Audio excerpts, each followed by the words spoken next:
भारतीय राज्यघटना घटना निर्मिती काल आपण पाहत असताना संविधान सभेची मागणी कोणी केलेली होती ते आपण पाहिलेलं आहे. त्याचबरोबर संविधान सभेची निर्मिती आणि रचना ज्या आहे ते आपण पाहिले. एकूण अगोदर सदस्य किती होते ह्या सगळ्यांचा अभ्यास आपण ह्या अगोदर केलेला आहे. त्यानंतर संविधान सभेच्या निवडणुका ज्या आहेत त्या आपण पाहिलेल्या आहेत. निवडणुकीचा निकाल आपण पाहिला आहे. संविधान सभेचं कामकाज जे आहे त्या कामकाजामध्ये पहिली बैठक आणि दुसरी बैठक या दोन्ही बैठकीचा त्यांचे अध्यक्ष, उपाध्यक्ष, त्यानंतर जी काही उद्देशपत्रिका जवाहरलाल नेहरूंनी मांडलेली होती, या सगळ्यांचा अभ्यास जो आहे तो अभ्यास आपण काल पाहिलेला आहे. आज आपल्याला पाहत असताना संविधान सभा ज्या आहे त्या संविधान सभेच्या रचनेत झालेला जो काही बदल आहे हा बदल आपण पाहणार आहे. आता हा बदल पाहत असताना 3 जून 1947 रोजी जाहीर करण्यात आलेल्या माउंटबॅटन योजनेच्या आधारावर 5 जुलै 1947 रोजी ब्रिटिश पार्लमेंटने संमत केलेल्या भारतीय स्वातंत्र्याचा कायदा 1947ला 18 जुलै 1947 रोजी ब्रिटिश राजसत्तेची मान्यता मिळाली आणि या कायद्याद्वारे भारत व पाकिस्तान अशी दोन राष्ट्रे निर्माण करण्यात आली. आपण बघत असताना जे ब्रिटिशचे शेवटचे जे व्हाईसरॉय होते लॉर्ड माउंटबॅटन, त्या लॉर्ड माउंटबॅटननी एक माउंटबॅटन योजना तयार केली होती आणि ही जाहीर कधी केली होती तर जाहीर करत असताना 3 जून 1947ला जाहीर केली होती. आणि 3 जून 1947 लॉर्ड माउंटबॅटन योजनेच्या आधारावर 5 जुलै 1947 रोजी ब्रिटिश पार्लमेंटने संमत केलेल्या भारतीय स्वातंत्र्याचा कायदा, कोणी संमत केला होता तर ब्रिटिश पार्लमेंटनं संमत केलेला भारतीय स्वातंत्र्याचा कायदा 1947ला 18 जुलै 1947 रोजी ब्रिटिश राजसत्तेची मान्यता मिळाली. आपण काय पाहायला लागलोय तर संविधान सभेच्या रचनेत बदल कसे झालेले ते आपण पाहतोय. आणि बदल होत असताना सुरुवाती जी काही सदस्य संख्या होती त्यामध्ये देखील बदल झाला. काही संस्थानिक जे आहेत हे संविधान सभेमध्ये सहभागी झाले, बरेच संस्थानिक सहभागी झाले नाहीत. अनेकांनी ह्या संविधान सभेमध्ये समाविष्ट न होण्याचा निर्णय घेतला. पण हा जो भारतीय स्वातंत्र्याचा कायदा 1947 जो आहे हा कधी संमत झाला किंवा कधी मान्यता मिळाली तर ती मान्यता मिळाली 18 जुलै 1947ला. या तिन्ही ज्या काय तारखा आहेत ह्या तारखा लक्षात घ्या. एक म्हणजे काय तर जी माउंटबॅटन योजनेच्या आधारे 3 जून 1947 माउंटबॅटन योजनेच्या आधारे 5 जुलै 1947 रोजी ब्रिटिश पार्लमेंटने कोणता कायदा संमत केला तर भारतीय स्वातंत्र्याचा कायदा 1947 हा संमत केला. आणि या कायद्याला मान्यता कधी मिळाली ब्रिटिश राजसत्तेची तर ती मान्यता मिळाली 18 जुलै 1947ला. 3 जूनची योजना 5 जुलै 1947ला ब्रिटिश पार्लमेंटनं संमत केलं आणि त्याचं नाव काय होतं तर भारतीय स्वातंत्र्याचा कायदा 1947 आणि त्याला मान्यता ब्रिटिश राजसत्तेची मिळाली 18 जुलै 1947ला. आता ही मान्यता मिळाल्यानंतर दोन महत्त्वाच्या गोष्टी झाल्या. एक म्हणजे काय झालं तर भारत व पाकिस्तान ही दोन राष्ट्रे निर्माण करण्यात आली. भारत व पाकिस्तान ही दोन राष्ट्रे कोणत्या योजनेच्या आधारे निर्माण करण्यात आली किंवा कोणत्या कायद्याच्या आधारे निर्माण करण्यात आली तर तो कायदा आहे भारतीय स्वातंत्र्याचा कायदा 1947. भारतीय स्वातंत्र्याचा कायदा 1947 द्वारे ही दोन राष्ट्रे निर्माण करण्यात आली आणि या दोन्ही राष्ट्रांना, भारत आणि पाकिस्तान या दोन्ही राष्ट्रांना आपापली घटना निर्माण करण्याचे अमर्याद अधिकार देण्यात आले. म्हणजे जी काही घटना ज्या आहे भारतीय राज्यघटना असेल किंवा पाकिस्तानची जी काही जी घटना असेल ही घटना निर्माण करण्याचे सर्व अधिकार या दोन राष्ट्रांना देण्यात आले. आता हे अधिकार देण्यात आले. आपण अगोदर असं म्हणलं होतं की 389 सदस्य होते आणि 389 सदस्यापैकी 93 जे आहे ते संस्थानिकांचे प्रतिनिधी म्हणून अशा मान्यता देण्यात आली होती किंवा तशी सदस्य संख्या होती. पण जे 93 जे सदस्य होते ते संविधान सभेमध्ये त्यांनी भाग घेतलेला नव्हता, त्यामुळे ती सदस्य संख्या कमी झालेली होती आणि 296 जागेवर ज्या निवडणुका ज्या आहेत ते निवडणुका पार पडलेल्या होत्या. पण काय झालं या अगोदरच 28 एप्रिल 1947 रोजी 6 संस्थानिकांनी या संविधान सभेमध्ये प्रवेश केला. अगोदर पूर्ण जे काही 93 जे संस्थानिक होते किंवा 93 संस्थानिकांचे जे प्रतिनिधी होते त्यांनी संविधान सभेमध्ये सहभागी होण्यासाठी नकार दिलेला होता. पण त्यानंतर 28 एप्रिल 1947 रोजी 6 संस्थानिकांनी या संविधान सभेमध्ये प्रवेश केला. आता ही 6 संस्थानिक कोणती? तर त्यामध्ये आहे उदयपूर, बडोदा, बिकानेर, जयपूर, पटियाला आणि रेवा. ही लक्षात घ्या. म्हणजे संविधान सभेमध्ये सहभागी झालेली पहिली जी काही 6 संस्थानिकं होती ही कोणती आहेत? तर उदयपूर, बडोदा, बिकानेर, जयपूर, पटियाला आणि रेवा ही संविधान सभेमध्ये 28 एप्रिल 1947 रोजी सहभागी झाले. माउंटबॅटन योजना जाहीर झाल्यानंतर उर्वरित संस्थानिकांच्या प्रतिनिधी तसेच भारतीय प्रदेशातील मुस्लिम लीगच्या प्रतिनिधींनी सुद्धा आपापल्या जागा ग्रहण केल्या. म्हणजे सुरुवातीचा भाग आपण जर पाहिला तर मुस्लिम लीगनं देखील संविधान सभेवर बहिष्कार टाकलेला होता. त्यांनी स्वतंत्र पाकिस्तानची मागणी केलेली होती. पण जी लॉर्ड माउंटबॅटन योजना जाहीर झाली आणि लॉर्ड माउंटबॅटन योजना जाहीर झाल्यानंतर जे राहिलेले जे काही संस्थानिक होते किंवा राहिलेले ज्या संस्थानिकांचे जे प्रतिनिधी होते तर ते प्रतिनिधी देखील या संविधान सभेमध्ये सहभागी झाले. तसेच भारतीय प्रदेशातील जे मुस्लिम लीगचे प्रतिनिधी होते ते देखील या संविधान सभेमध्ये सहभागी झाले. अगोदरचा भाग आपण जर पाहिला, मुस्लिम लीगचा पण बहिष्कार होता, संस्थानिकांचा पण बहिष्कार होता.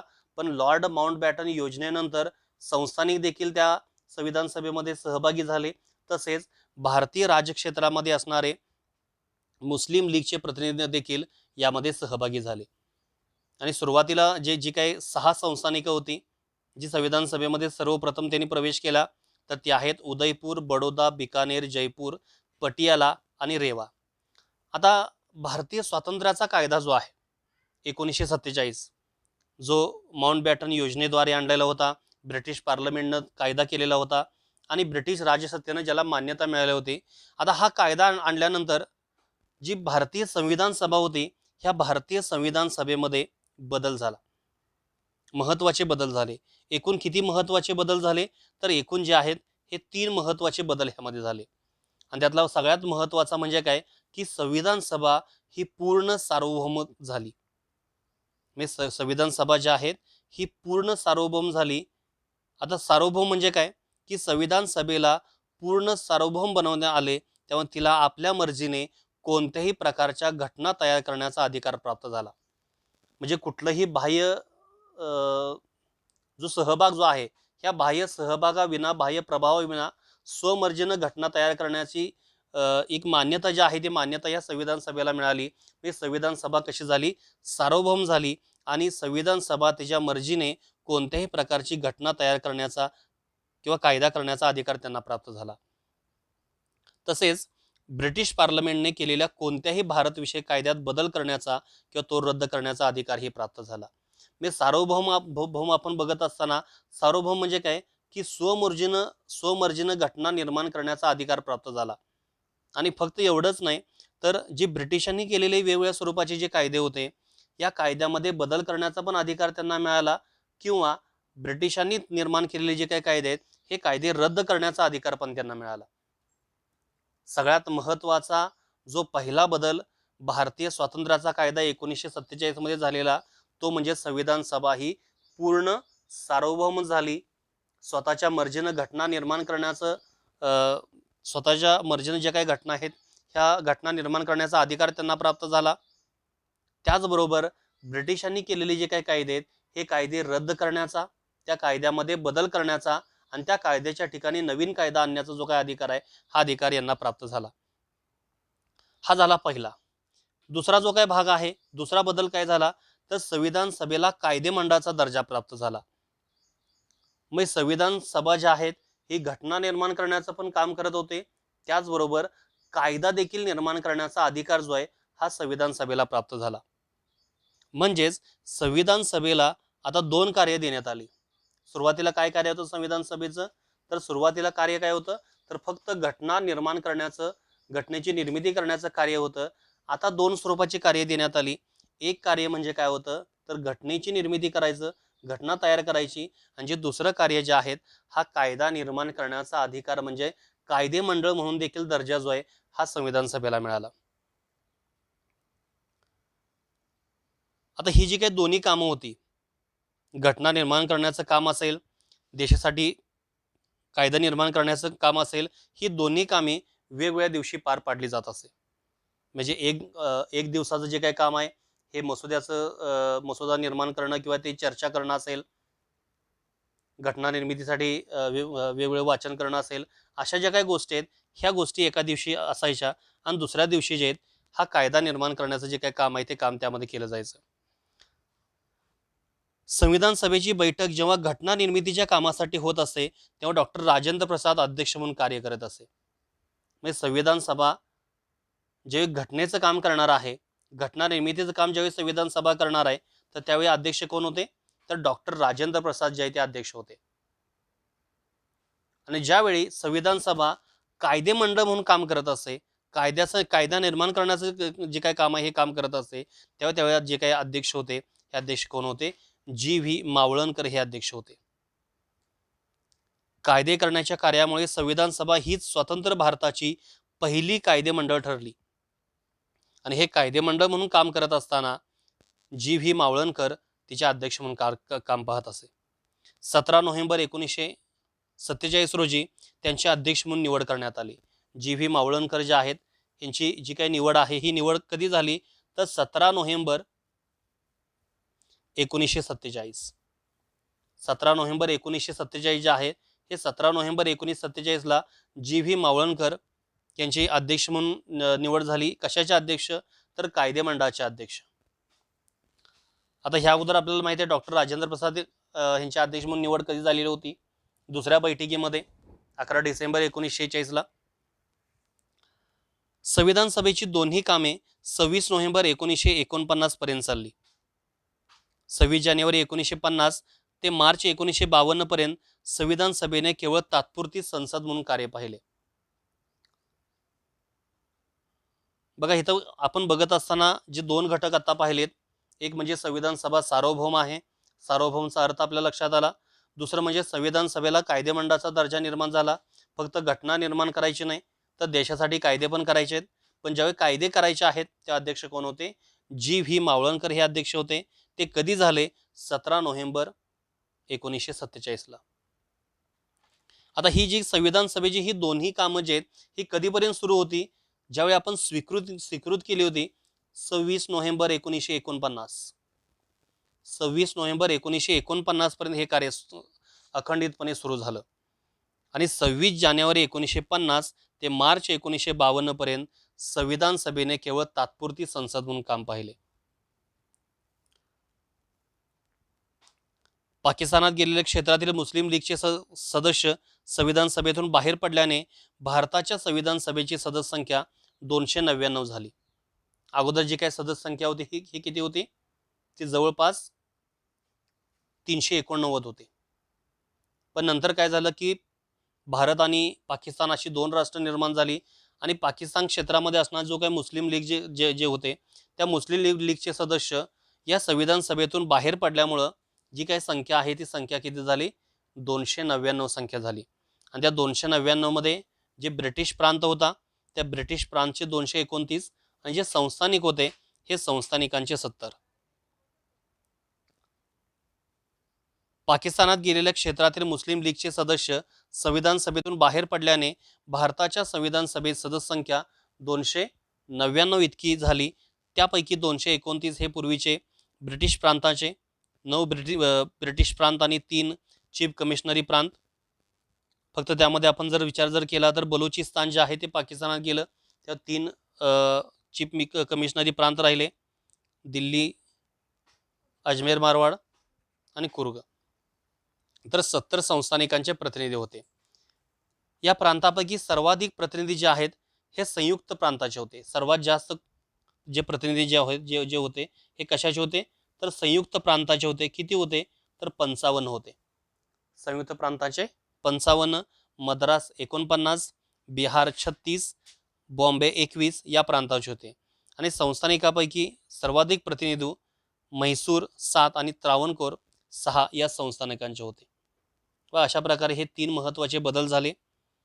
संविधान सभा सार्वभौम झाली, कायदेमंडळाचा दर्जा प्राप्त झाला आणि त्यामध्ये जी काही संख्या आहे ती संख्या किती झाली, 299 इतकी झाली.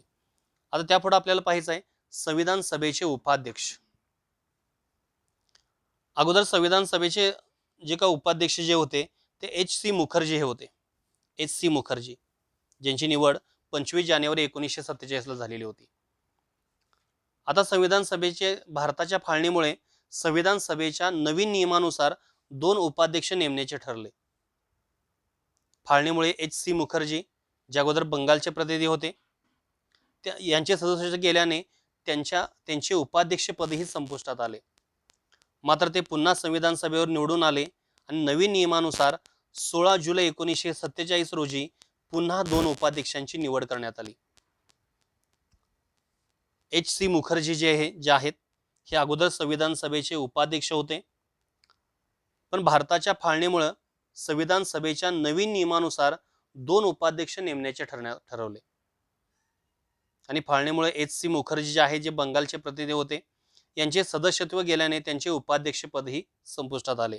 मात्र ते पुन्हा संविधान सभेवर निवडून आले आणि नवीन नियमानुसार 16 जुलै 1947ला 2 उपाध्यक्षांची निवड करण्यात आली. एक एच.सी. मुखर्जी आणि 2 व्ही.टी. कृष्णामाचारी. 2 काय असेल? व्ही.टी. कृष्णामाचारी. व्ही.टी. कृष्णामाचारी हे जयपूर संस्थानांचे संविधान सभेवर नामनिर्देशित केलेले सदस्य होते. अशा प्रकारचे हे 2 उपाध्यक्ष होते. एक एच.सी. मुखर्जी आणि दुसरा आहे व्ही.टी. कृष्णामाचारी. तर टी असं झाले व इथं आहे व्ही.टी. कृष्णामाचारी. व्ही.टी. कृष्णामाचारी. त्यानंतर आपल्याला पाहायचं आहे संविधान सभेची इतर कामे. वरील 2 महत्त्वाच्या कामाव्यतिरिक्त संविधान सभेने पुढील काही कामं केलीत. इथं आपण जर स्क्रीनवर जर पाहिलं तर इथं 3 इमेज आपल्याला दिसतात. एक भारताचा ध्वज तिरंगा, त्यानंतर एक नकाशा आहे. हा नकाशा राष्ट्रकुलचा आहे की ज्या राष्ट्रावर ब्रिटिशांनी आपली सत्ता प्रस्थापित केली होती त्याचा तो नकाशा आहे. आणि जो तिसरा जो आहे तो आहे संसद. ही 3 महत्त्वाची जी काही कामं आहेत ही कामं संविधान सभेनं केली होती. त्यातलं पहिलं आपण जर बघितलं 1 मे 1949 भारताच्या राष्ट्रकुल सदस्यत्वास अनुमोदन दिलेलं होतं. 1 मे 1949 भारताच्या राष्ट्रकुल सदस्यत्वास अनुमोदन दिलं. आता राष्ट्रकुल म्हणजे काय की राष्ट्रकुल खेळ ही राष्ट्रकुल परिषदेतील सभासद राष्ट्रांची क्रीडा स्पर्धा आहे आणि ही क्रीडा स्पर्धा इसवी सन 1930 सालापासून राष्ट्रकुल खेळ स्पर्धा दर 4 वर्षांनी भरवली जाते. म्हणजे प्रत्येक 4 वर्षांनी कॉमनवेल्थ गेम आपण म्हणतोय बा, तर ते कॉमनवेल्थ गेम जे आहे ती गेम असणार आहे. म्हणजे 1930 पासून याची सुरुवात झाली होती आणि याचं अनुमोदन जे आहे ती मे 1949ला भारताच्या संविधान सभेनं दिलेलं होतं. सुरुवातीस ब्रिटिश एम्पायर खेळ, नंतर इसवी सन 1954 पासून ब्रिटिश एम्पायर व राष्ट्रकुल खेळ व इसवी सन 1970 पासून ब्रिटिश राष्ट्रकुल खेळ या नावाने ही स्पर्धा ओळखली जाते.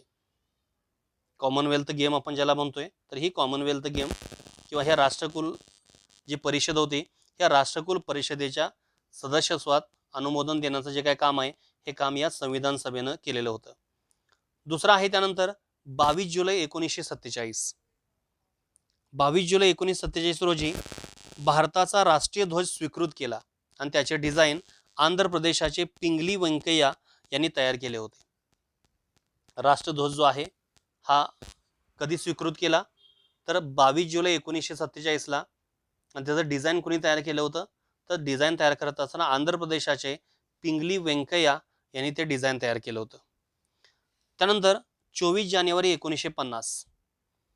24 जानेवारी 1950ला संविधान सभेने भारताचे राष्ट्रगीत जनगण मन आणि राष्ट्रगान वंदे मातरम स्वीकृत केले. 24 जानेवारी 1950 राष्ट्रगीत जनगण मन आणि राष्ट्रगान वंदे मातरम हे स्वीकृत केलं.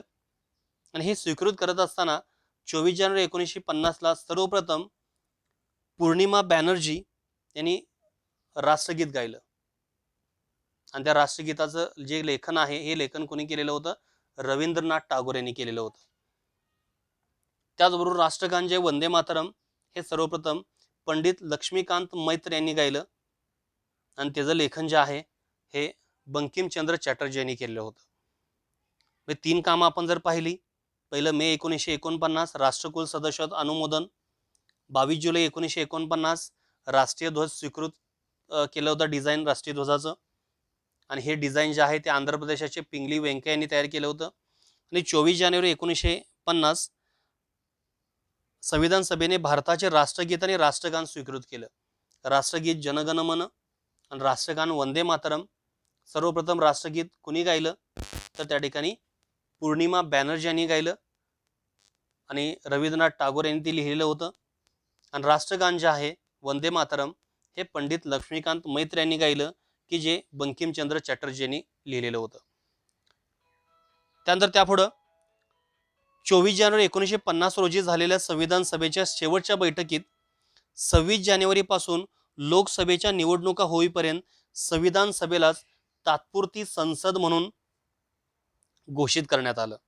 तसेच निवडणुका होईपर्यंत भारतीय गणराज्याचे पहिले राष्ट्रपती म्हणून डॉक्टर राजेंद्र प्रसाद यांची नेमणूक करण्यात आली. जी शेवटची बैठक झाली होती ही कधी झालेली होती तर 24 जानेवारी 1950 ला, ज्या दिवशी आपण राष्ट्रगीत आणि राष्ट्रगान हे स्वीकृत केलेलं होतं. आणि त्या शेवटच्या बैठकीत असं ठरलं की 26 जानेवारी पासून ते पहिल्या लोकसभेच्या निवडणुकीपर्यंत संविधान सभेनंच काय करायचं आहे की तात्पुरती संसद म्हणून काम करायचं आहे. तात्पुरती संसद जे हे तात्पुरती संसद म्हणून काम करायचं आहे संविधान सभेनं. तर अशा प्रकारे ही जी काही महत्वाची 4 कामं जी आहेत ती 4 कामं केली होती. आणि त्या 4 कामापैकी वरती 3 इमेज आहेत. एक म्हणजे संसद म्हणून काम केलं होतं. दुसरा भाग म्हणजे भारतीय जो राष्ट्रीय ध्वज जो आहे तो स्वीकृत केला, ज्याचं डिझाईन आंध्र प्रदेशचे पिंगली व्यंकय्यांनी तयार केलं होतं.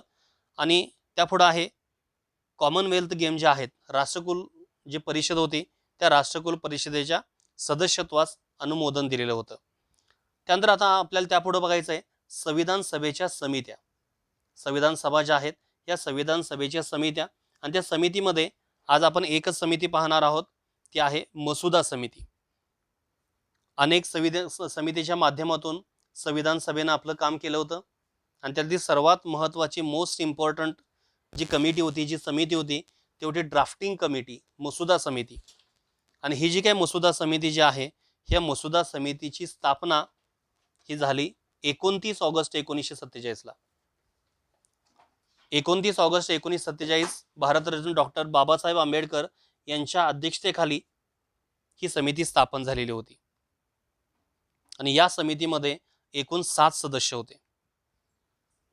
एक म्हणजे अध्यक्ष डॉक्टर बाबासाहेब आंबेडकर, त्यानंतर doctor N Gopalaswami Ayyangar, Alladi Krishnaswami Iyer, Syed Mohammad Saadulla, doctor K M Munshi, N Madhavrao J B L मित्तर यांच्या नंतर आलेले होते, आणि टी टी कृष्णामाचारी. असे एकूण 7 सदस्य होते. त्यामध्ये एक अध्यक्ष आणि 6 सदस्य अशी एकूण जी काही संख्या आहे ही संख्या या मसुदा समितीची किती होती? 7 होती. आणि ही जी स्थापना कधी झालेली होती तर 29 ऑगस्ट 1947 ला स्थापना झाली. त्यापैकी जे पहिले सदस्य होते एन गोपालस्वामी अय्यंगार. आता एन गोपालस्वामी अय्यंगार हे पूर्वी ICS चे सदस्य होते. 1937 ते 1943 दरम्यान त्यांनी जम्मू काश्मीरचे पंतप्रधान म्हणून काम केलं होतं. कधी तर 1937 ते 1943, 1937 ते 1943 या कालामध्ये एन गोपालस्वामी अय्यंगार यांनी जम्मू काश्मीरचं पंतप्रधान म्हणून काम केलेलं होतं. आणि काश्मीरच्या विवादाच्या चर्चेसाठी संयुक्त राष्ट्रामध्ये भारताचे प्रतिनिधी म्हणून देखील काम केलं होतं. आणि घटनेतील कलम 370चा जो मसुदा जो आहे हा मसुदा तयार करण्याच्या प्रक्रियेत देखील त्यांची भूमिका महत्त्वाची होती. हे 3 गोष्टी आपल्याला एन गोपालस्वामी अय्यंगारच्या बाबतीमध्ये लक्षात ठेवायच्या आहेत. एक म्हणजे काय की पूर्वी ते ICS चे सदस्य होते. दुसरा भाग 1937 ते 1943 दरम्यान ते जम्मू काश्मीरचे पंतप्रधान म्हणून त्यांनी काम केलेलं होतं. आणि काश्मीर विवादाच्या चर्चेसाठी संयुक्त राष्ट्रामध्ये भारताचे प्रतिनिधी म्हणून काम केलं. आणि जे कलम 370 आहे जम्मू काश्मीरच्या संदर्भामध्ये तर त्या कलम 370चा मसुदा तयार करण्याच्या प्रक्रियेमध्ये देखील त्यांची भूमिका महत्त्वाची होती. हे आहेत एन गोपालस्वामी अय्यंगार. त्यानंतर जे दुसरे सदस्य आहेत अल्लादी कृष्णस्वामी अय्यर. अल्लादी कृष्णस्वामी अय्यर यांनी 1929 ते 1944 दरम्यान मद्रास प्रांताचे ॲडव्होकेट जनरल म्हणून काम केलं. एन गोपालस्वामी अय्यंगार जे आहेत ते जम्मू काश्मीरचे पंतप्रधान म्हणून काम केलेलं होतं. तर अल्लादी कृष्णस्वामी अय्यर जे आहेत यांनी ॲडव्होकेट जनरल म्हणून काम केलं होतं 1929 ते 44 दरम्यान मद्रास प्रांतामध्ये. त्यानंतर तिसरे जे आहेत ते आहे सईद मोहम्मद सादुल्ला. सईद मोहम्मद सादुल्ला यांनी 1937 ते 1946 दरम्यान 4 वेळा आसाम प्रांतांचे पंतप्रधान म्हणून काम केले. सईद मोहम्मद सादुल्ला त्यांनी आसाम प्रांत जो आहे तर त्या आसाम प्रांताचे पंतप्रधान म्हणून त्यांनी काम केलेलं आहे. कधी तर 1937 ते 1946 दरम्यान 4 वेळा आसाम प्रांताचे पंतप्रधान म्हणून काम केले. आता हे तिन्ही गोष्टी लक्षात घ्या. एन गोपालस्वामी अय्यंगार जम्मू काश्मीरचे पंतप्रधान म्हणून काम केलं. अल्लादी कृष्णस्वामी अय्यर मद्रास प्रांताचे ॲडव्होकेट जनरल म्हणून काम केलं होतं. आणि सईद मोहम्मद सादुल्ला आसाम प्रांताचे पंतप्रधान म्हणून त्यांनी काम केलं होतं. त्यानंतर डॉक्टर के एम मुन्शी